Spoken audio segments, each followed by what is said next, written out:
first saw Matthew's Romeo and Juliet, I think it was in the summer of 2019. They had a gala performance at Sadler's Wells Theatre in London, which was the first time they'd shown it in London, and I was invited. And I was not sure what to expect, because with Matthew, you never quite know what his productions are going to be like. You just know they're going to be a very different take on a story. And I was, I think, overwhelmed, really, because it was such a different version of Romeo and Juliet, but it had all the kind of the things that you wanted in it. It had, you know, the love, the drama, the tragedy. So yeah, I was really impressed with it. Yeah, the thing about Romeo and Juliet is when he decided to do it, he used a very young company of dancers. So it has a very youthful style to it, which is different from his other works. Every work that he does is very different because he draws on his dancers' experience, both as actors and as dancers and movement creators. So each style has its own kind of unique style of movement. So this one feels very different to all the other shows of his that I've seen. He also had a very young associate choreographer working with him, Ariel Smith, who obviously had a lot of input into the production as well. And I think you can see that. It feels a very unique take on Romeo and Juliet and a unique Matthew Bourne show.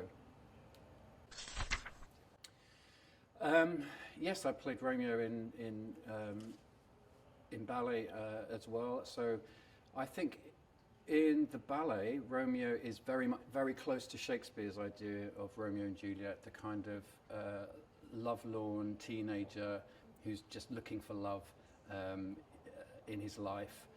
In Matthew's version, because he's sort of taken the names of the characters, but he's given it a whole new structure and a whole new plot.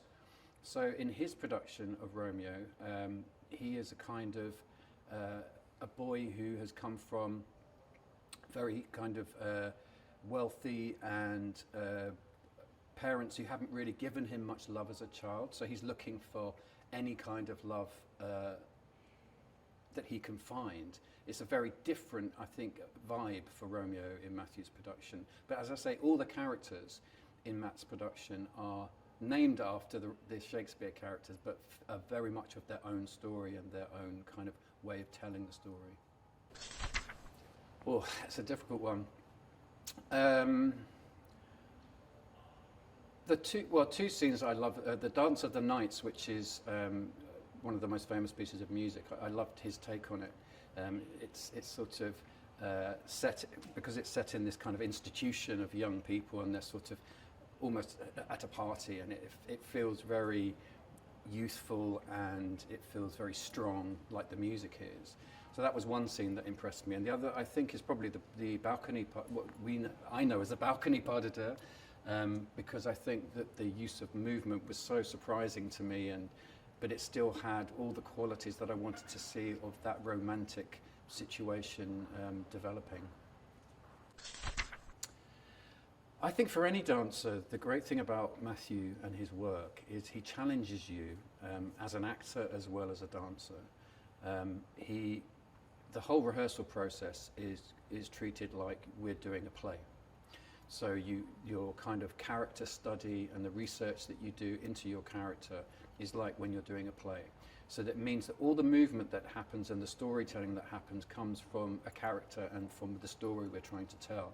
And I think that's still quite rare in dance today, to find a choreographer like that, or a director choreographer like that.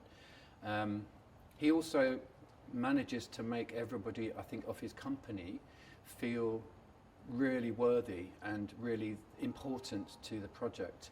And again, which is quite rare, I think, for any big dance company. So I think he's always a pleasure to work with for those reasons. So at the moment, I have nothing planned for Japan at the moment, but I think I'm hoping very much that soon I'll have another project, because I love working in Japan.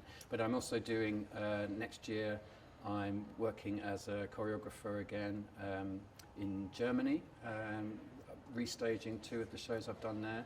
I'm also performing in the musical A Chorus Line, which is going to be in London and all over the UK. We're doing a tour of that as well. And then I'm also directing and choreographing an operetta in Germany as well. So a busy year.